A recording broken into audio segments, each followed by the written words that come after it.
So, welcome to my sales forecasting model for food industry presentation. And I trying to start my research topic. My research topic is to focus the product sales based on the historical sales data from Cooperatium Florida. So in a grocery store, business always face the challenge of effectively predicting the sales for upcoming item. Therefore, optimize the order quantity can be helpful um, to reduce the monthly cost and avoid losing profit. So the data set I use include the unit sales for the thousands of items sold at different stores. The data was select between the time frame 2012 and 2017. The training data set contain the sales by day, store, and item. The test data contain the same feature without sales information. The other five additional data set also be attached. They include the information about the store, item, metadata, and the count of transaction. They also have a daily oil price and the holidays.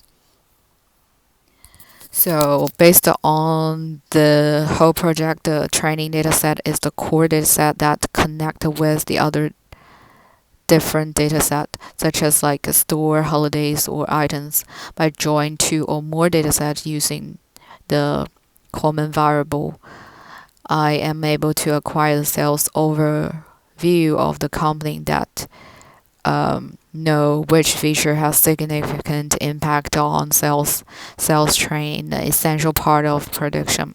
So let's look at the how sales affected by different features.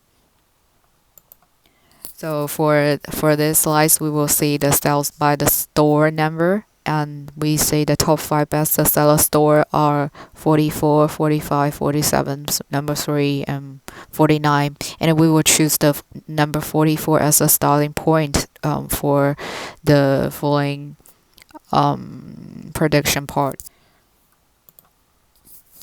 This slice show the sales affected by store location and type. As we see from the left side of the plot, we will see the city in Kyoto has the most significant amount of sale overall, followed by the Kyangbi to be the second place. And the Pichicha is a state that with the highest total sales in the state distribution. The store type A and D are selling the most units in the type of distribution. The cluster features show a clear change in sales number over about an order of magnitude is a decreasing order. Then we can see the number 8, number 6, 13, and 15. Number 4 are the top 5. So this one, the next one is the cell affected by the different daytime. One column has been standing out as a holiday compared to the other daytime events, bridge, additional transfer, and work day. The holiday has a very high sound of sales. So because we would like to compare the day off and the workday sales in the next session, so this will be the very good reference for us to take into account. So for the next slides, we are very interested to use the time theory to get a result of the total unit sales over time show on increasing trend over time indicating raising sales of different unit that has been sold. So there are notable spike height, especially near the end of year. So after we got the whole overview of the different feature affected on the sales, let's go to the model part.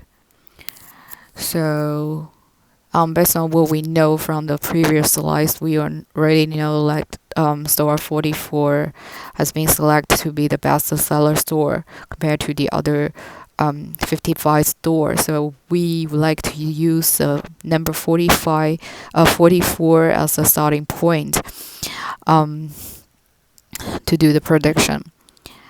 However, even though we see from this train is like stationary, however, seasonality is also possible as the people consume more during the holiday season. We don't know whether the time series is stationary or they're not. So so before we do any other modeling like ARIMA, we would like to know whether the time series we select is stationary or not. We're using the ADF tester to test whether this would be a station time series or not. Okay. So how to test this one? Is just because we just see the p-value, whether the p-value is greater than 5 cents, which means it's failed to reject the non-hypothesis. The data has the unique root and is non-stationary. Then if that's less than 5%, we reject the non-hypothesis. The data does not have a unique root. It is a stationary. So based on the result, we got the p-value is less than 5%. So we reject the non-hypothesis that time series has a unique root that conclude that the time series are stationary. So because we already know the time series we select is stationary, so we trying to apply the ARIMA model. So ARIMA consists of 3 components which defined P, D, and Q. And P refer to the autoregression term, then P refer to the moving average term, and the D refer to the differencing term.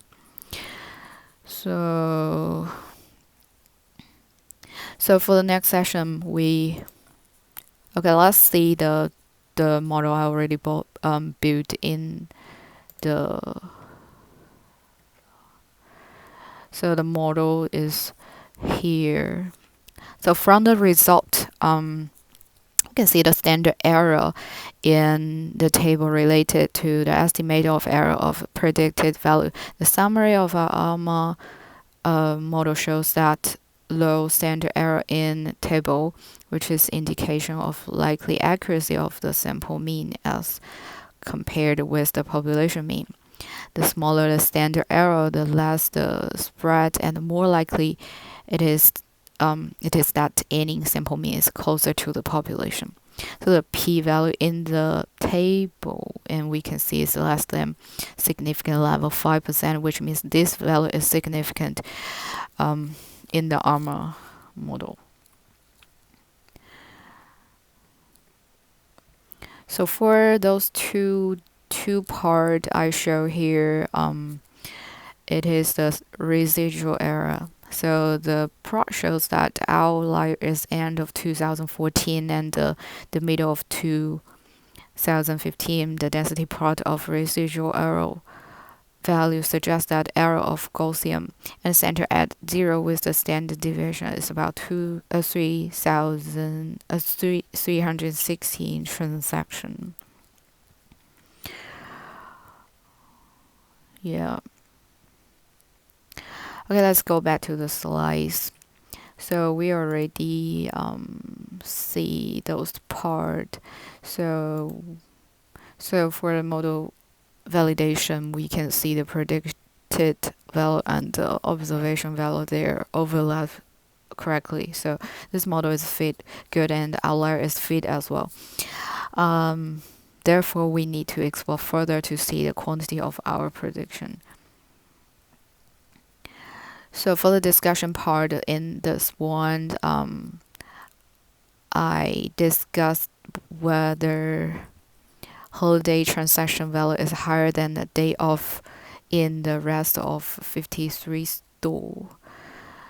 So to better understand the trend differences between working days and the day off, I plot them with two different color.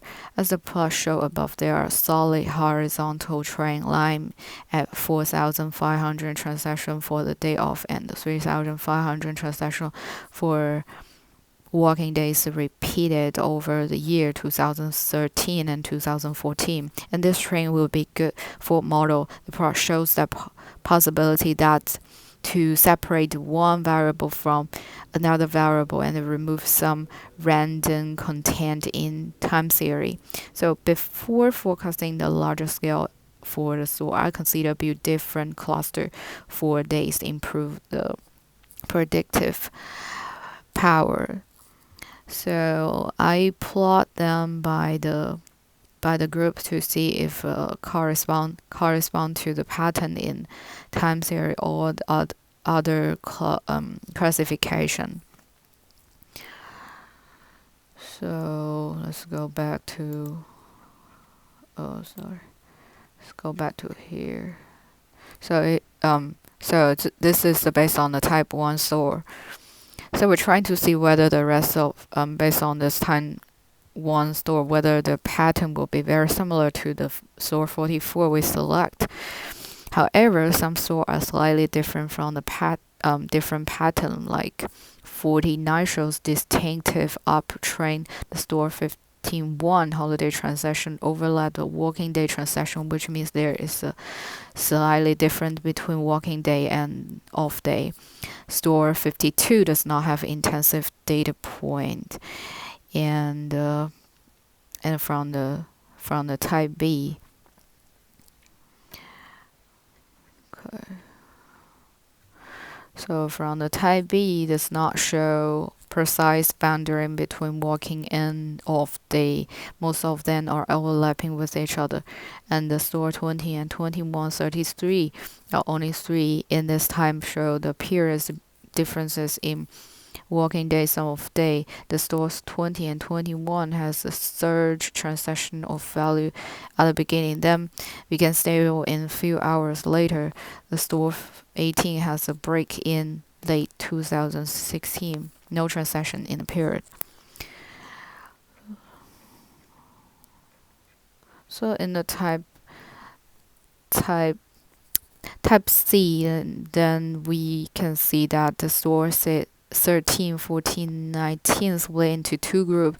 The store 15 and 40 slightly fewer transaction of day than working days. The reason was to have a more investigation. Then the type D. So type D have a more store here, but we don't see any particular pattern either, and type E also. So as mentioned above, for this session, I probably need to use a hierarchy cluster to do that, but I'm not really sure the reason for that. I am able to use the hierarchy cluster to finish this part.